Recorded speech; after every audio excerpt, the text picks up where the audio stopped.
Hey guys, tonight we drift back nearly 5,000 years before Beethoven, before Spotify, before anyone even thought to hum Happy Birthday.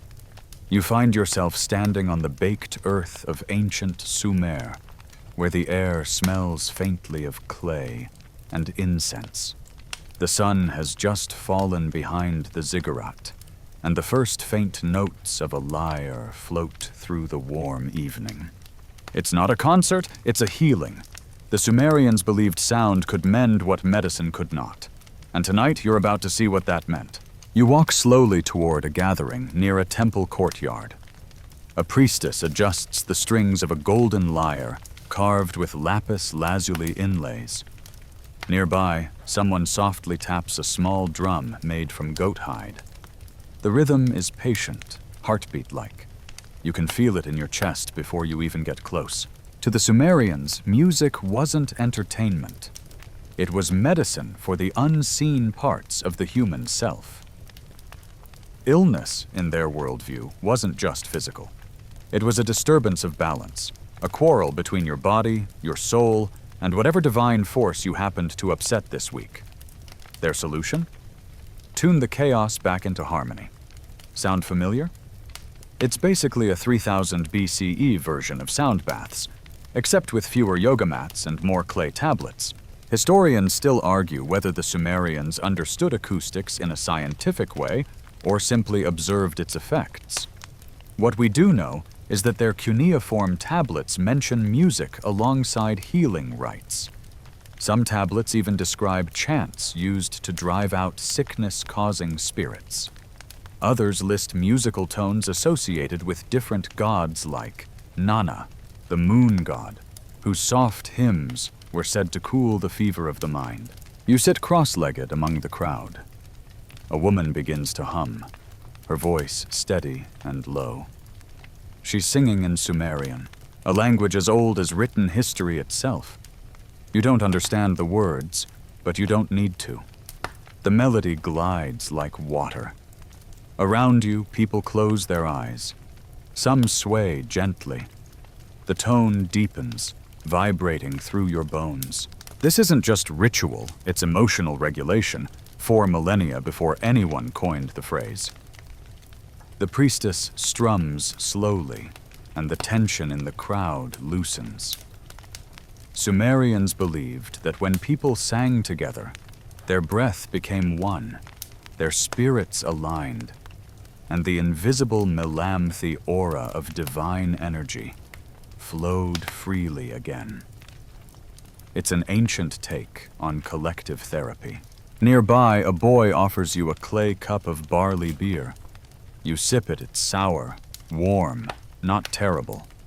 You notice how even the simplest act here feels rhythmic. The clapping, the steps of the dancers, the flickering torches all pulsing in sync. This world runs on patterns, not chaos. Even the priests claim illness is a broken rhythm within the flesh.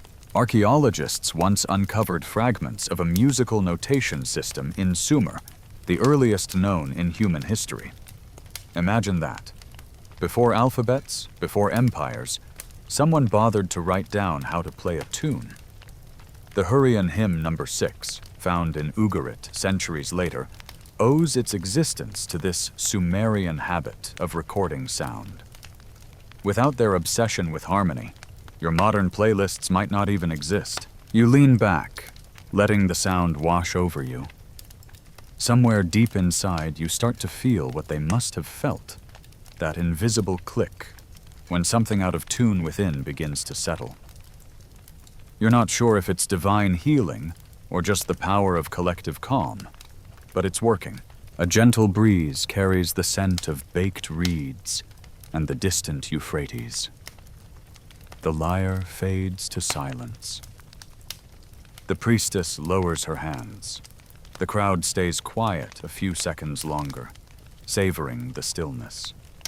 That pause, that soft emptiness after sound is the moment the Sumerians called Zi-Amma, the restored breath. Someone nearby whispers, "The gods are pleased tonight. Maybe they are." Maybe the real magic lies in the way music rewires the human heart. As torches flicker and night settles over the clay city, you realize you've just witnessed one of humanity's oldest forms of medicine, not through herbs or potions, but through vibration, rhythm, and faith in harmony itself. The Sumerians didn't just invent writing, they invented the soundtrack to healing. The night lingers in your ears as the last note fades, and by morning, the streets of Ur are alive again. You wake to the sound of merchants shouting over piles of barley, donkeys braying, and someone somewhere hammering a bronze pot. Life in Sumer doesn't pause for miracles, it hums constantly, like background music you can't turn off. You wander through narrow alleys, stepping around puddles from the irrigation canals.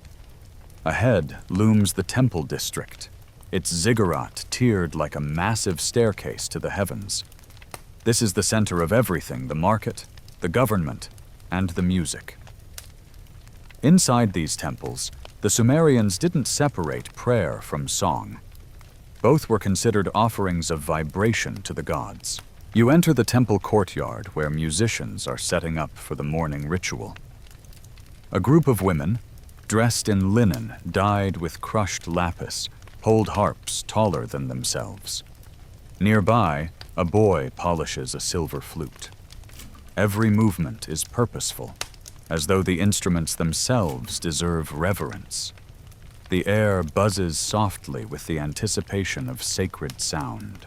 Historians still debate whether temple musicians were professional performers or priestly specialists. Some argue that women, particularly priestesses of Inanna, dominated the musical hierarchy. Others believe certain male priests called Nar served as full-time temple musicians, trained from childhood in both melody and theology. Either way, the line between art and worship was blurred beyond recognition. As you approach, you notice the architecture itself seems designed for acoustics. The temple's inner chamber narrows upward like the inside of a seashell. When someone hums, the sound swirls and amplifies naturally, bouncing off clay bricks glazed with gypsum. Without microphones or concert halls, the Sumerians had mastered natural resonance. Even modern architects still study their structures, trying to understand how those ancient builders captured such perfect sound reflection. You find a spot near a column carved with scenes of dancing figures. The music begins not lively, not mournful, just steady. A deep drum leads, followed by the harp, and then voices rise, weaving through the space. The song tells of Enki, the god of wisdom and fresh water, who brings healing through the cool rivers that flow beneath the earth. For the Sumerians, these hymns weren't passive listening, they were participation. The audience swayed, clapped, and even breathed in unison, matching their pulse to the rhythm. You can almost feel your heartbeat aligning with the drum. There's something hypnotic about it, something that makes your thoughts quiet. Suddenly, the priestess shifts the rhythm faster now. The crowd's movements follow like a tide changing direction. The temple smells of oil lamps and fresh reeds. You feel the ground vibrate underfoot. This isn't entertainment, it's recalibration. The priestess sings of renewal, of the body finding its place within the cosmic order. Some scholars suggest the Sumerians believed sound carried material power, that specific tones could reshape reality. One fragmentary tablet even claims to sing the name of a god is to draw his presence into clay. Imagine that a belief that vibration could literally bend existence. Modern physicists might smirk, but string theory whispers something similar. Maybe those temple songs weren't superstition, they were the first experiments in energy alignment. As the ceremony continues, you glance at the musicians' hands. Their fingers are sure, but gentle. The harpist occasionally plucks an odd, dissonant note, almost like a deliberate mistake. A historian might say this reflects the Sumerian understanding that perfection was the domain of gods, not mortals. Harmony needed a hint of imperfection to feel alive. You can't help but smile. Maybe that's why even your favorite songs have one off-key moment that makes them human. When the hymn ends, the priestess speaks a blessing. Let the river within you flow without obstruction. The crowd repeats it softly, more breath than voice.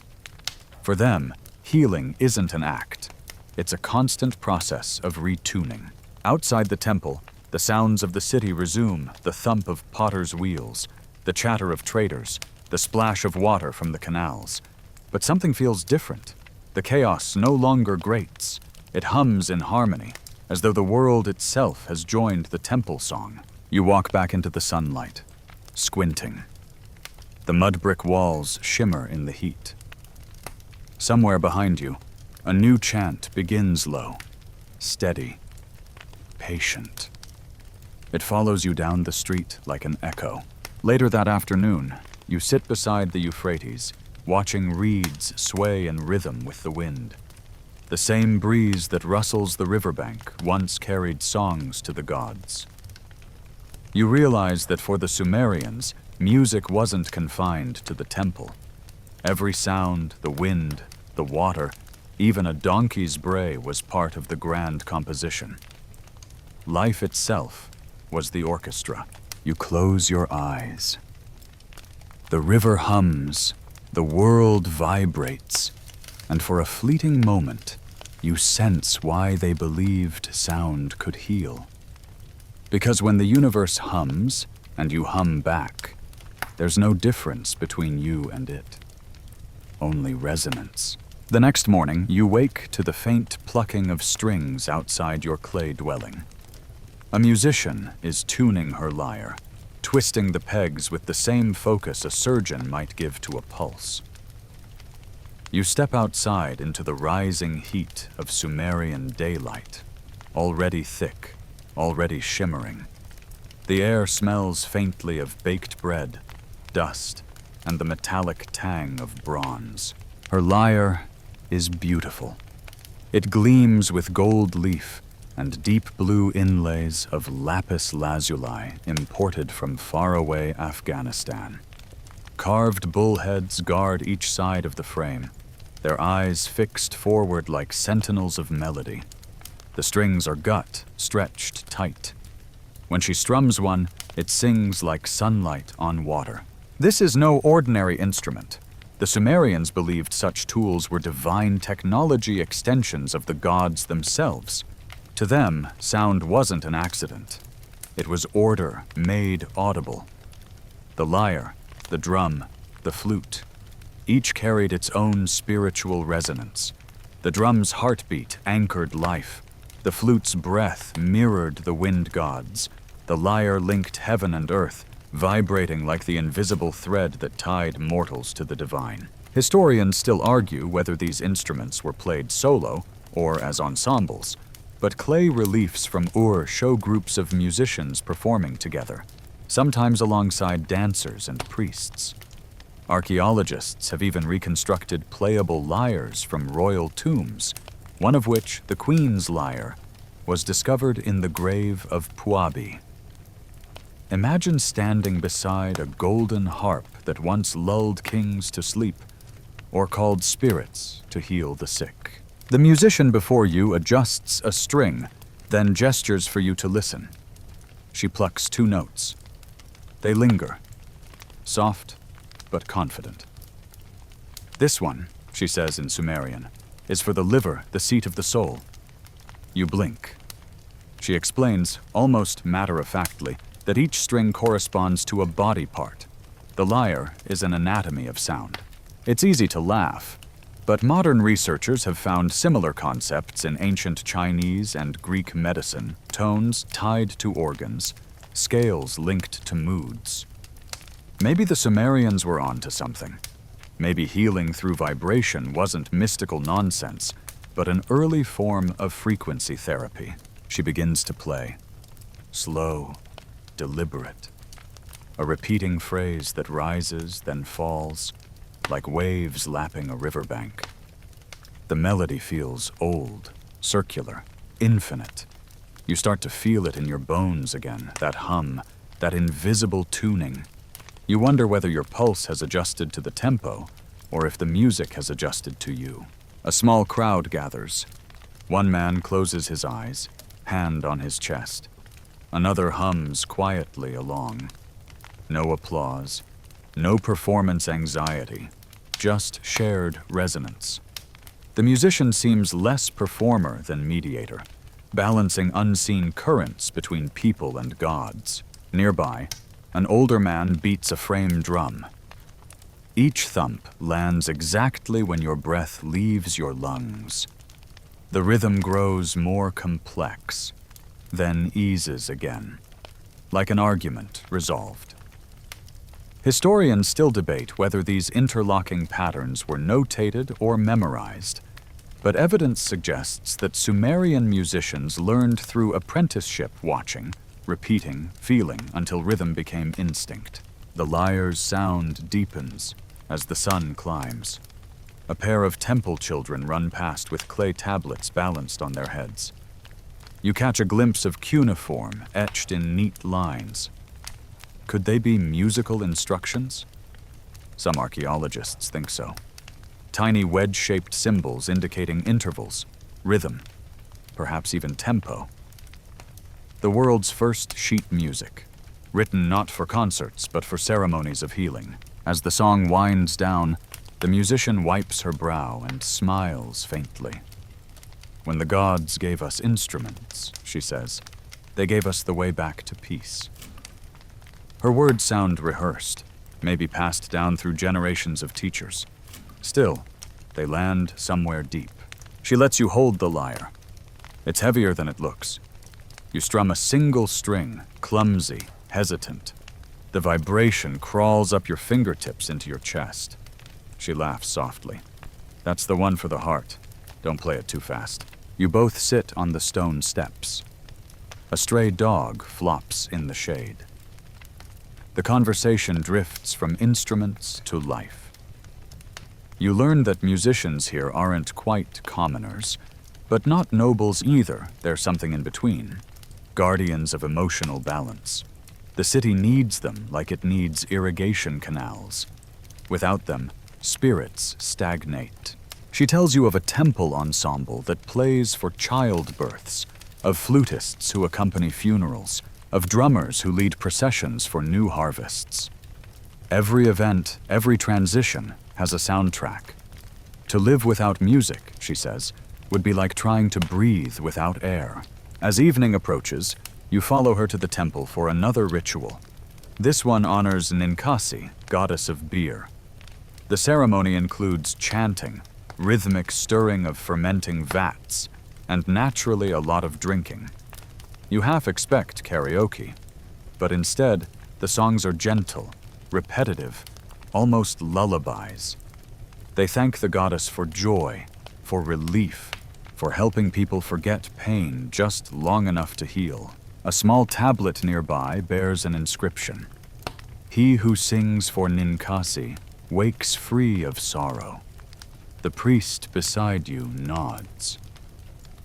It is not the beer, he whispers. It is the song. As you listen, you start to understand. These instruments weren't decorations or diversions. They were prescriptions. Every tone, every beat, a dose of calm. Every chant, a guided meditation thousands of years before anyone coined the term. The lyre fades once more into silence. You feel lighter somehow, though you can't say why. Maybe, like the Sumerians believed, your soul has been retuned even slightly, and maybe tomorrow you'll wake humming one of their notes without knowing where it came from. The temple bells chime at dawn again, their tones echoing off the baked clay walls like a slow heartbeat. You follow the sound toward the main courtyard, where a group of priests gathers in a semicircle. Today, you're allowed to observe something rare. A healing ritual led by the Ashipu Sumerian priests of medicine, magic, and melody. They don't wear white coats or stethoscopes. Instead, their robes shimmer with threads dyed the color of river mud and sunset. In front of them sits a man on a woven mat. His eyes are tired. His hands tremble faintly. Maybe fever, maybe sorrow, it's hard to tell the difference here. To the Sumerians, both were symptoms of the same imbalance, a misaligned spirit, a disharmony in the unseen music of life. The head priest raises his hand, signaling silence. Then, softly, the music begins. A low hum first, barely above a whisper, like wind sliding across reeds. Then the slow beat of a drum joins in, steady and patient. The lyre follows, tracing gentle curves through the air. You can almost feel the air thicken with vibration. The sick man breathes deeply, eyes closed. The priest begins to chant words that sound like they were carved from stone itself. Slow, deliberate, ancient. Historians still argue whether these healing songs were standardized rituals or improvised based on the ailment. Some tablets suggest categories: songs for the fevered, songs for the restless spirit, songs for the woman in mourning. Others describe the use of tuning specific notes linked to gods who oversaw different organs. The heart belonged to Shamash, the liver to Enki, the lungs to Ninhursag. To sing for them was to call their attention to the afflicted body part. One priest steps forward holding a small flute carved from bird bone. The tone is high and piercing at first, then softens until it blends into the hum. The effect is mesmerizing. The sick man's breathing slows. His shoulders drop. You realize this is both ceremony and therapy, a way to make the body remember calm. "Sound is the bridge," murmurs the assistant priest beside you. "It carries the sickness away." You nod, watching the ritual unfold. Every gesture feels rehearsed, but deeply sincere. Another priest drizzles oil onto the man's forehead, while the others maintain the melody. The scent sharp and earthy mixes with the faint sweetness of incense. Together they create something you might almost call atmosphere therapy. There's a quiet dignity in the way these priests work, a far cry from the dramatic exorcisms later myths would imagine. Their focus is rhythm, breath, and presence. You can't help but notice how this feels like an ancient form of mindfulness meditation, only accompanied by the world's first soundtrack. A small debate still flickers among modern scholars. Were these priests true musicians, or simply ritualists using sound as a vessel? Some argue their melodic structures were primitive. Others claim they mastered tonal intervals long before Greece gave them names. You watch their faces as they sing. There's no hesitation, no searching for the next note. This is muscle memory passed through generations. When the song ends, silence floods the courtyard. The priests lower their instruments, and for a few seconds, all you hear is wind brushing the temple walls. The man opens his eyes. His expression has changed, not healed, maybe, but softened. The priest helps him stand. "The fever has left you," he says quietly. Whether that's literal or metaphorical hardly matters. Afterward, one of the younger priests approaches you, curious. He carries a small clay tablet etched with cuneiform. He lets you trace the wedges with your finger. "These are the healing songs of Enlil," he explains. "They are for the air, for the lungs, for those who cannot draw breath." He points to one line and translates. "When you sing this, the air inside becomes clean." You imagine how many generations memorized these incantations, each singer adjusting the melody slightly, like musical evolution in slow motion. Even now, historians debate the pronunciation of certain Sumerian words. Maybe some were meant less to be understood and more to be felt. Outside the temple, a small group of villagers gathers, humming softly. They imitate what they've just heard, the melody spreading like pollen on wind. You realize healing here isn't confined to the sick, it radiates outward, a social form of medicine. If everyone sings, maybe everyone stays balanced. You follow the priests to a shaded corridor where instruments hang from pegs. Small lyres, rattles, shell chimes, and drums painted with spiral patterns. One priest offers you a chance to strike the drum. You hesitate, then tap it lightly. The sound is warm, round, alive. He smiles. You see? Even a stranger can call harmony. Later, as you leave the temple district, the echoes of those chants linger in your mind. You wonder if that's the point, to let the music live inside you long after the ritual ends. Like an invisible melody looping in your chest, keeping your inner rhythm steady. When you pass a group of children skipping stones by the canal, one of them hums the same tune you heard earlier. The sound ripples over the water. You realize the Sumerians didn't need medical records to track their healing. They left their cures floating in the air, carried by whoever happened to listen. You pause at the riverbank. The sky glows amber, and the reflection dances on the surface. Somewhere nearby, a priest begins another song for another patient. The first note drifts toward you, soft as breath. You close your eyes and feel it settle inside, like a heartbeat finding its rhythm again. You wake in the half-light before dawn to the hum of the city stretching awake.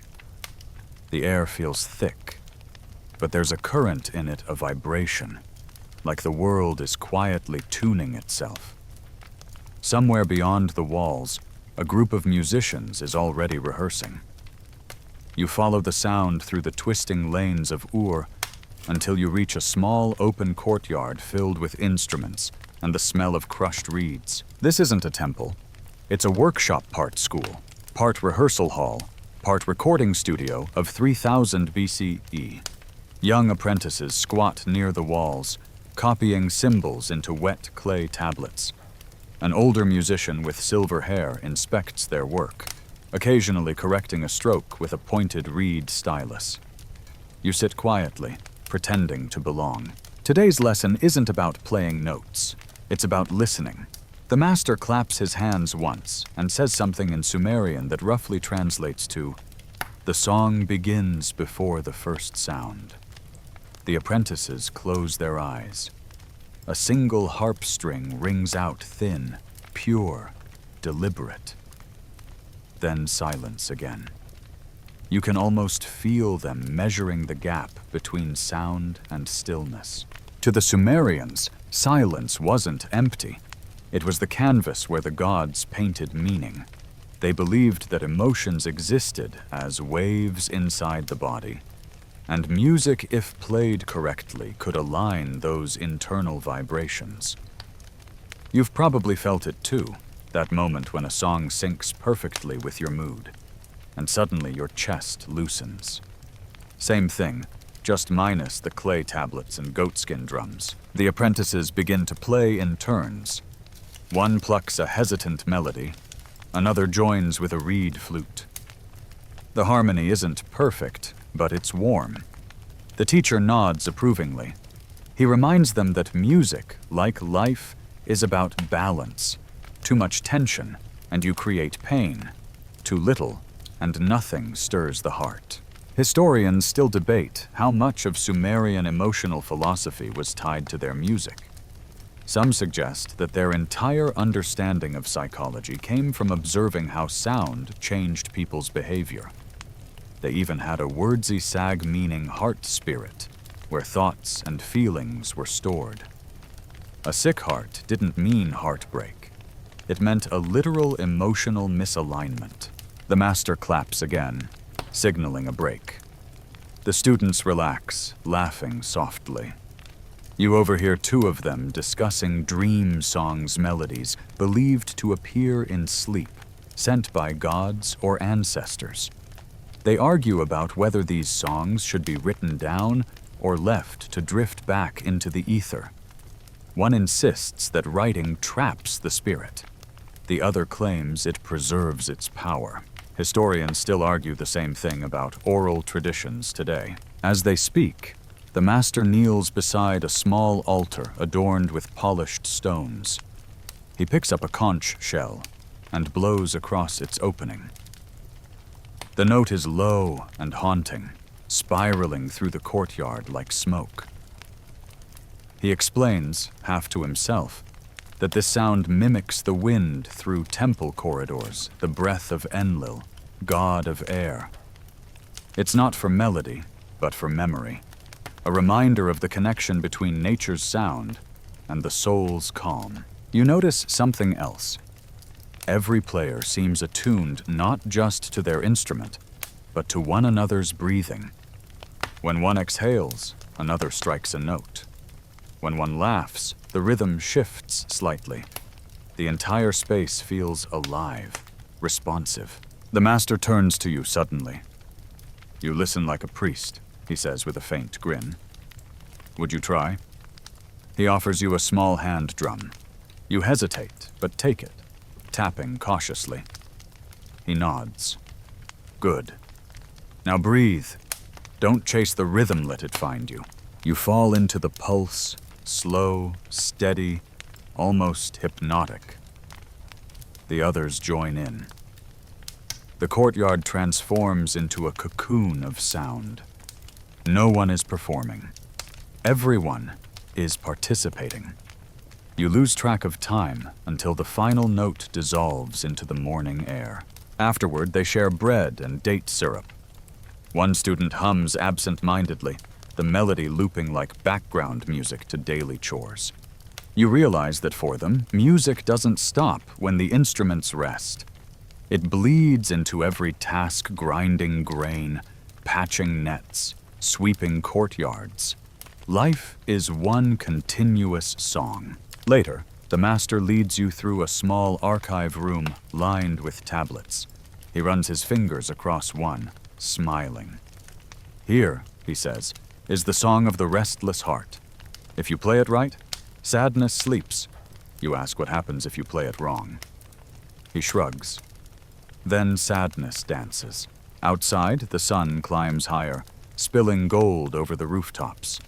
The apprentices disperse into the streets, humming their lessons. You follow the sound until it fades into the hum of daily life potters, shaping clay to rhythm. Weavers tapping looms in syncopated beats, boatmen chanting to the oars. Everywhere, patterns. Everywhere, music.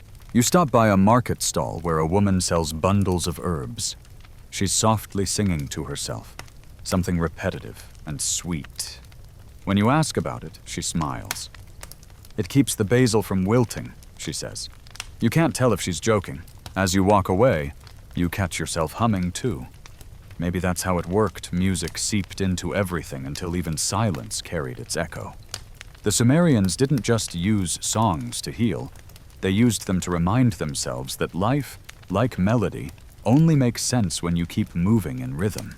The day turns heavy with heat, the kind that settles on your shoulders like a warm blanket you can't shake off. You wander along the edge of the city where the Euphrates curls lazily through reeds and mud. The wind hums low, like a flute note played by nature itself. You stop when you hear voices soft, rhythmic, mournful. A group of women sits together near the water, veils fluttering. One of them holds a small harp, another beats a drum, barely audible over the breeze. You realize you're hearing one of the oldest songs in the world, a Sumerian lamentation. It's not a performance. It's a healing. The song rises and falls like breathing, full of pauses and sighs. You can't understand the words, but the tone is unmistakable, sorrow being shaped into sound.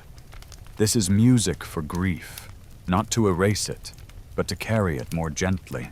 Sumerians believed lamentations could draw pain out of the body like venom from a wound. When death struck of a loved one, a crop, even a city, they didn't hide sorrow. They sang it until it became manageable.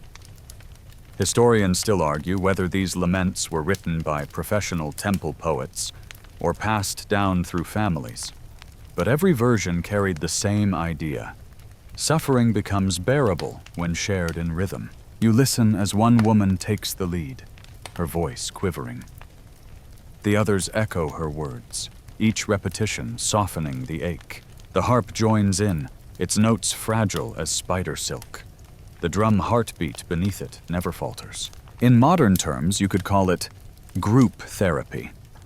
In Sumerian terms, it's sacred duty.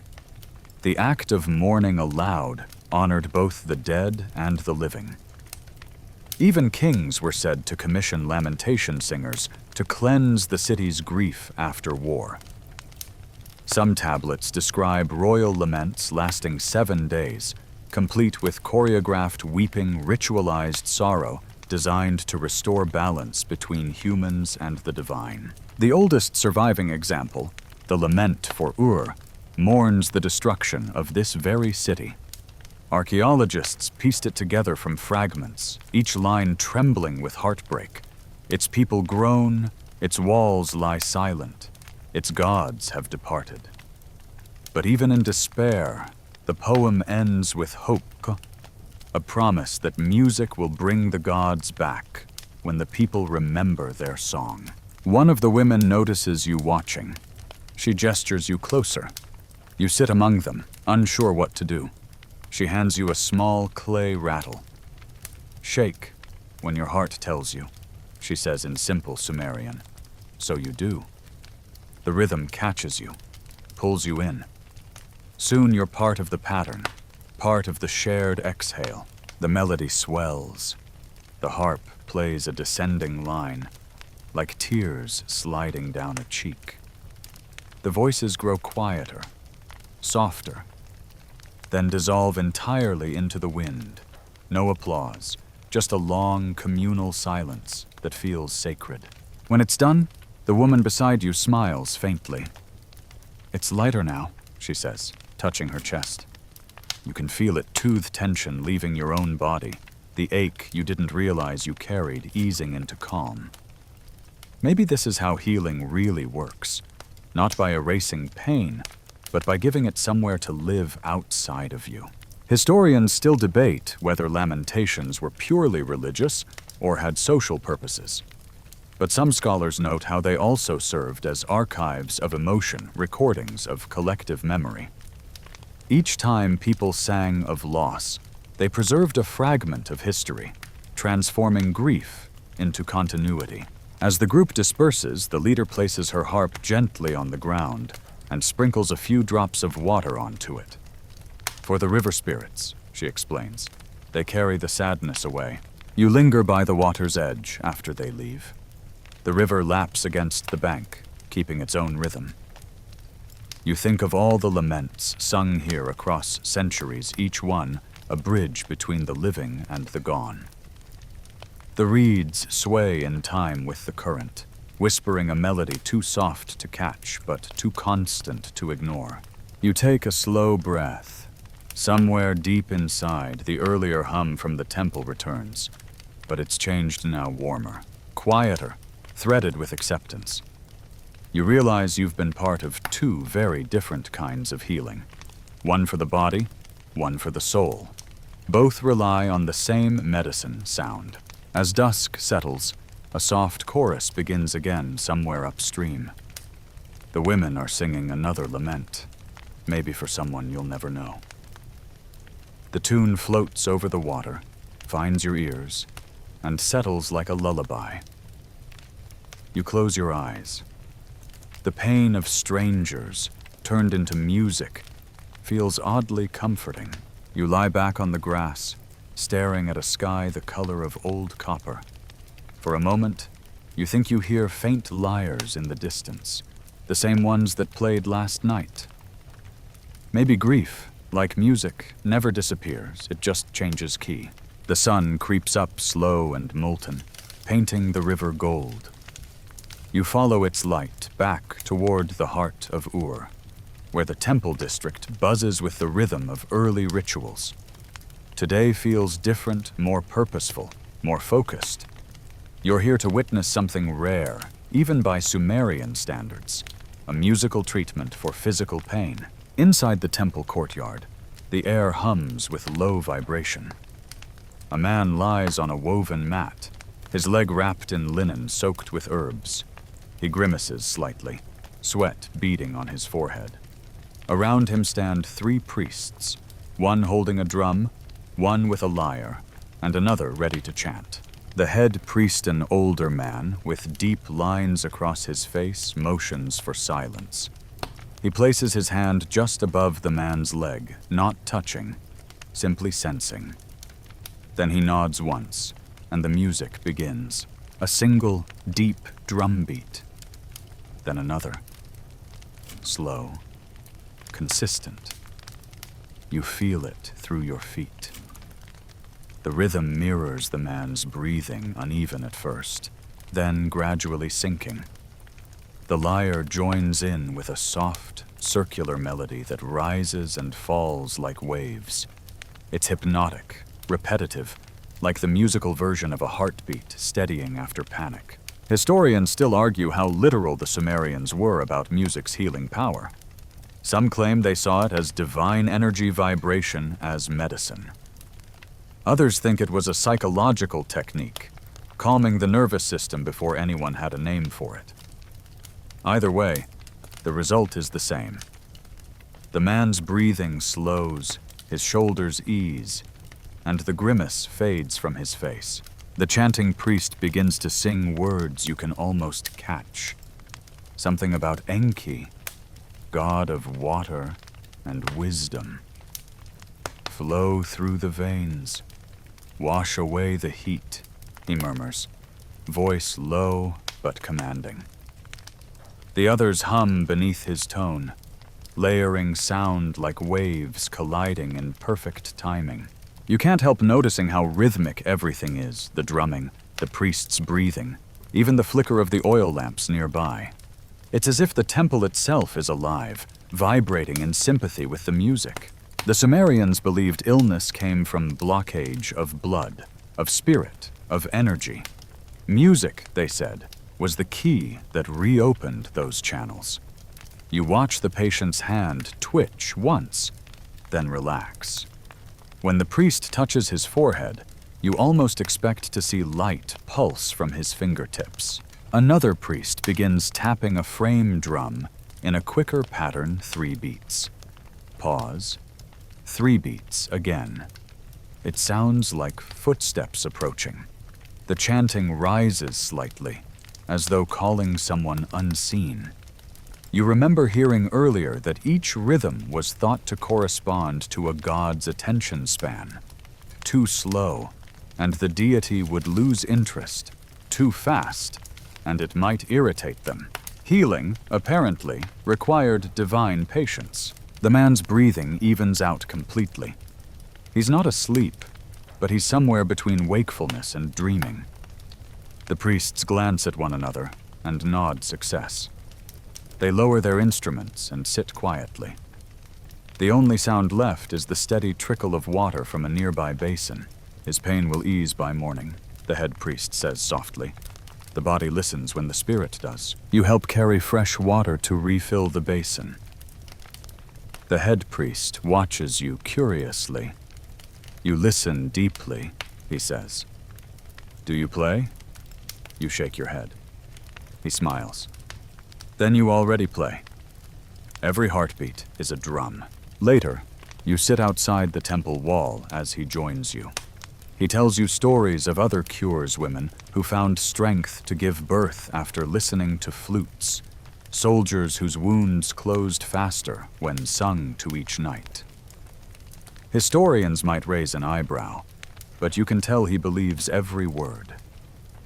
Music reminds the body of its own rhythm, he says. When pain enters, it forgets the song.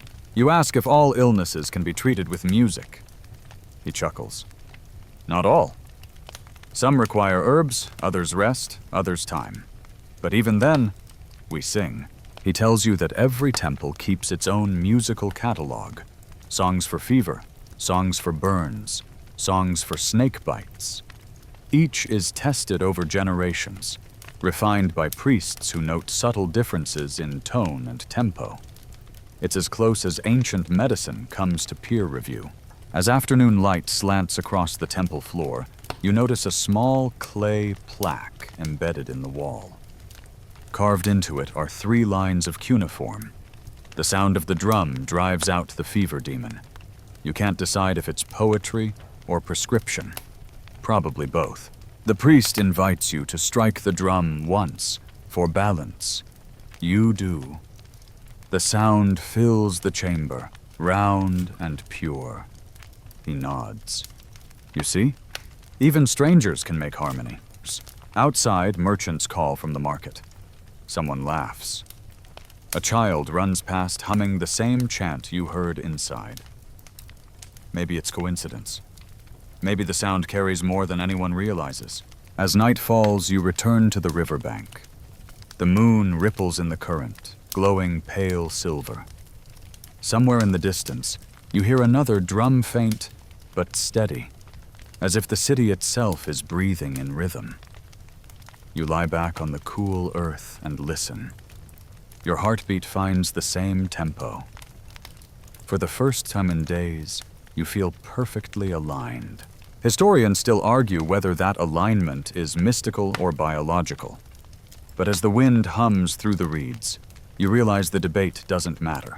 Healing is happening right now, quietly, rhythmically, beneath the stars. The next morning begins with bird song and the faint murmur of markets setting up. You follow the trail of sound again. Not toward the temple this time, but deeper into the city's residential quarter. Clay houses crowd each other like old friends, and the air smells of baking bread, wet reeds, and incense that never quite fades. Somewhere within this maze, you hear music, but softer, humbler, more human. You find it in a courtyard where a woman sits cross-legged, her voice steady, her eyes closed. A small crowd has gathered, listening intently. On the ground before her lies a clay tablet etched with narrow lines of cuneiform. You realize you're not just hearing a song. You're hearing poetry. The woman's voice rises, rhythmic but deliberate, following the shape of the symbols like stepping stones. Each line carries weight, measured, purposeful. This isn't entertainment, it's invocation. The audience sways slightly, not to the melody, there isn't one exactly, but to the cadence. This is where Sumerian poetry and music meet. Not as separate arts, but as 2 halves of one practice. Words were meant to be sung, and songs were meant to be remembered. Their poets didn't chase rhyme or metaphor for beauty's sake. They used them to steady the breath, to slow the heart, to guide the listener's emotions like a hand leading you through fog. Historians still argue whether Sumerian poets were priests or commoners, but the earliest known author in recorded history, Enheduanna, daughter of Sargon of Akkadwas, both. A high priestess and a poet. Her hymns to Inanna read like therapy sessions disguised as devotion. Anger soothed through rhythm, fear tamed through repetition, longing softened into faith. The woman in the courtyard continues. Her voice dips low, then rises in a half-whisper. The heart speaks to the gods in song. It's not a quote from Enheduanna's surviving tablets, but it could be. The phrasing, the tone, it all carries that same quiet urgency to connect emotion and order. She begins another verse, this one about a river that forgets its way to the sea. The audience hums softly along. You realize how the repetition works. It builds a trance, a pattern of predictability that comforts the brain. You've heard similar things in modern guided meditations, the same gentle cycling of language designed to quiet restless thoughts. Beside you, an old man whispers that these poems are recited for people suffering from anxiety or sleeplessness. He gestures toward a young woman near the wall, her eyes rimmed with fatigue. "She hasn't slept for 3 nights," he murmurs. The priestess poet helps her remember peace. The performer shifts from spoken verse to a melodic chant. The crowd follows, their humming filling in the spaces between her words. The energy changes less melancholy now, more like sunrise. She slows the tempo until each syllable becomes a heartbeat.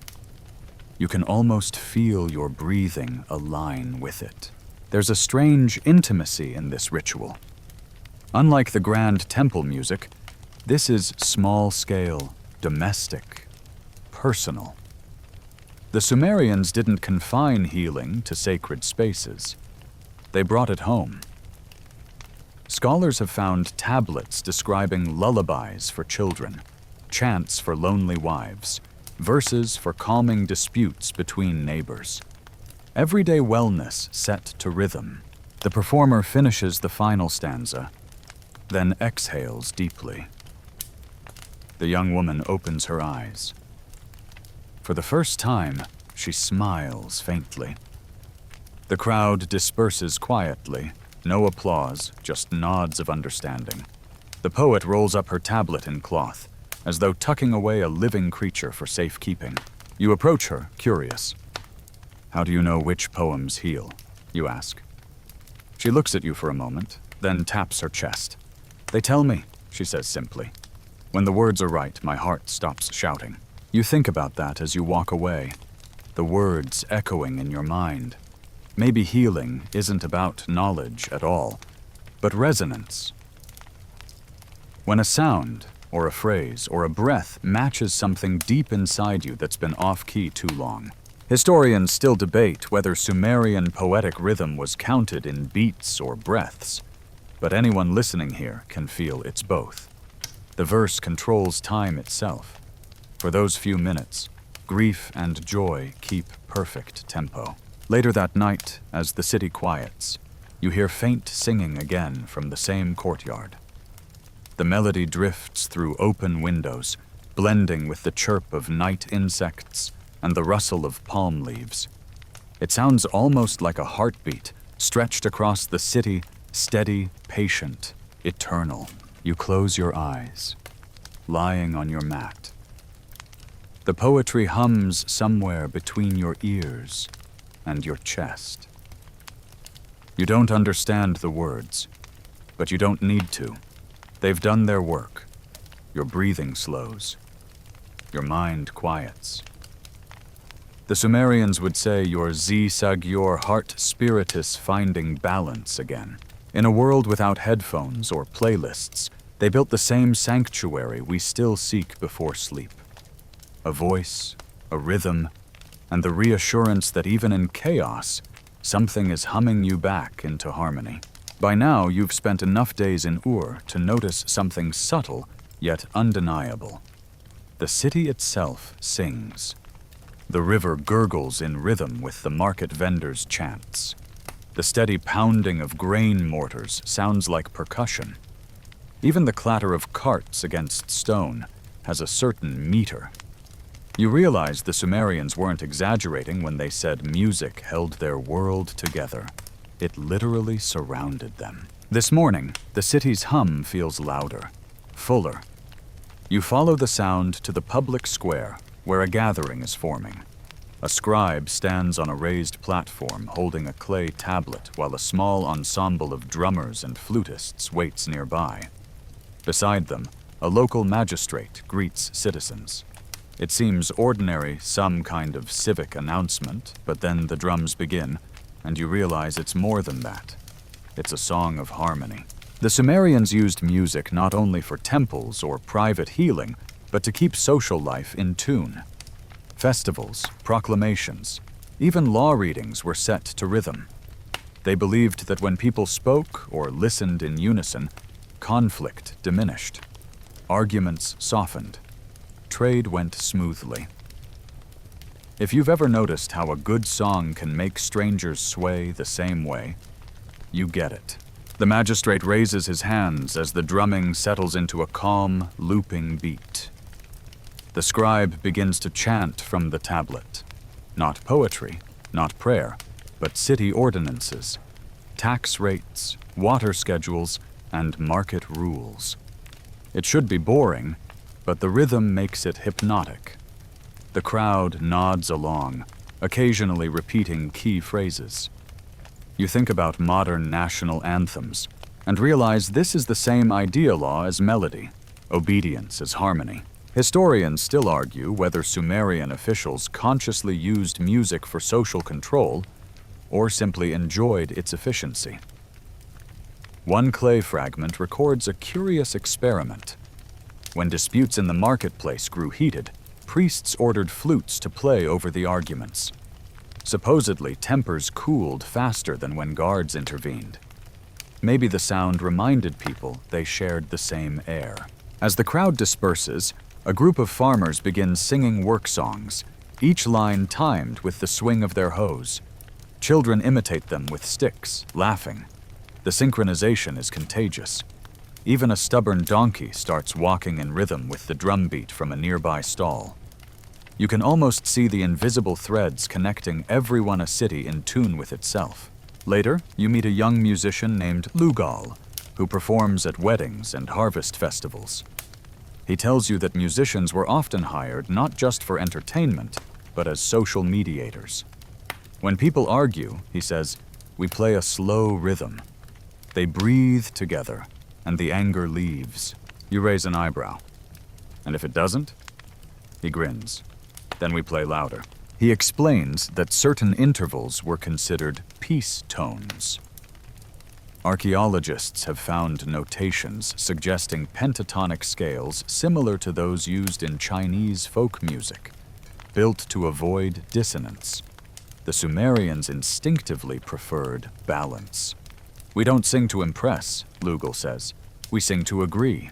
That night, you attend one of his gatherings at the city's edge. There's no temple, no stage, just open sky and a circle of people. Torches flicker. Someone begins drumming with palms against a clay pot. Another joins with a reed flute. Then voices enter, each slightly off from the next. But instead of clashing, they blendro, real, human. The melody builds, falls, builds again. You recognize some of the faces farmers. Potters, a priest's apprentice, a merchant's wife.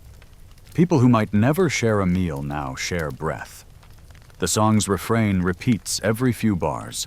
We are the river, we are the reed. Over and over, until everyone joins. It's both anthem and mantra. You notice how no one gives directions, yet the transitions are perfect. When the rhythm slows, the group leans closer. When it quickens, laughter bursts like sparks. You feel something unspoken moving through them, a collective ease, a forgetting of separate burdens. It's the same energy you've seen in temples, courtyards, even funerals. But now it's communal, joyful, alive.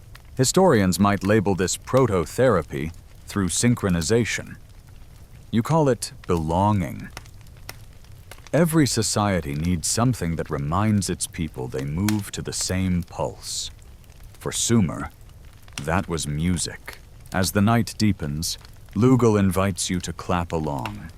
You hesitate for half a beat, then join. It's easy. The rhythm catches you instantly. The sound swells, wraps around everyone like a warm wind. You close your eyes and lose track of time.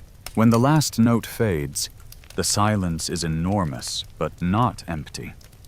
People smile, nod, stretch.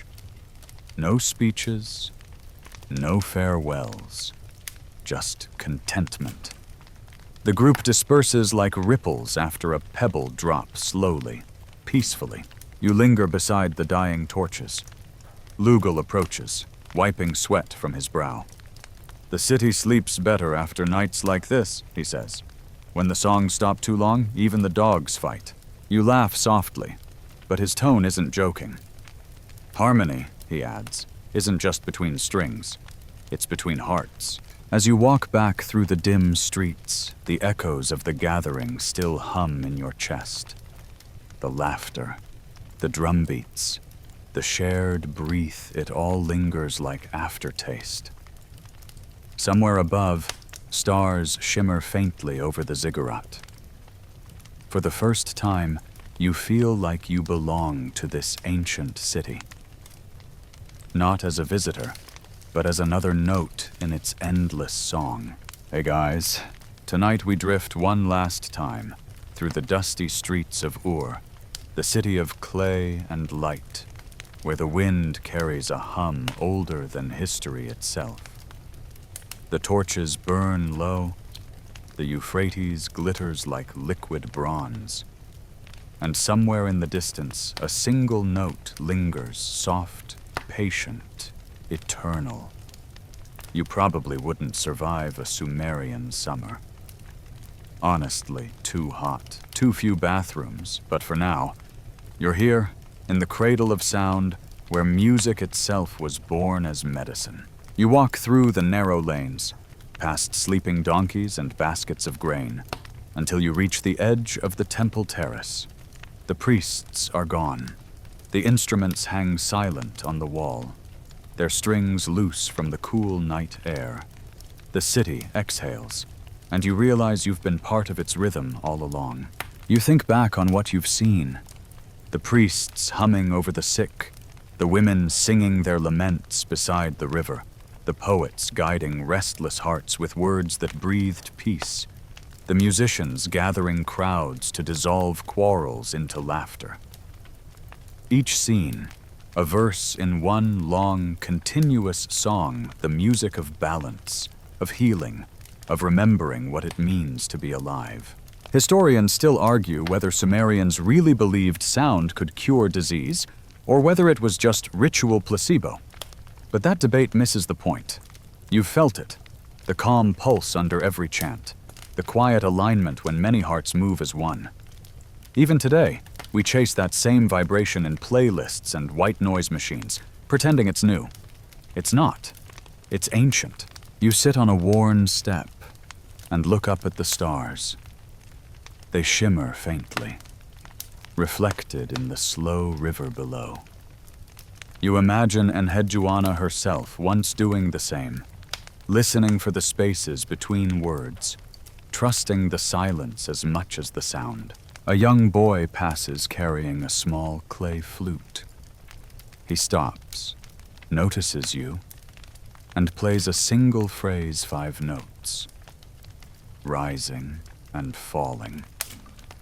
The melody is simple, almost childish, but something in it unlocks the memory of every sound you've heard here.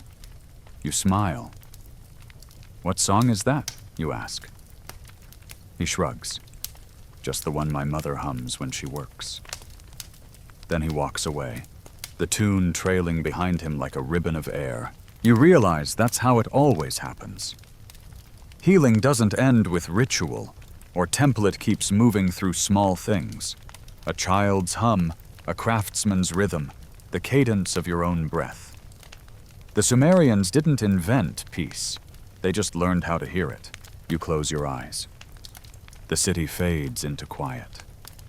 The heartbeat of the drum, the low hum of the lyre, the whisper of the river all fold into a single tone. It's the sound of balance, the sound of home. And as it lingers, soft and steady, you feel something ancient tuning you from the inside out. A reminder that somewhere, deep below all the noise, your own soul is still humming in key with the first songs ever sung.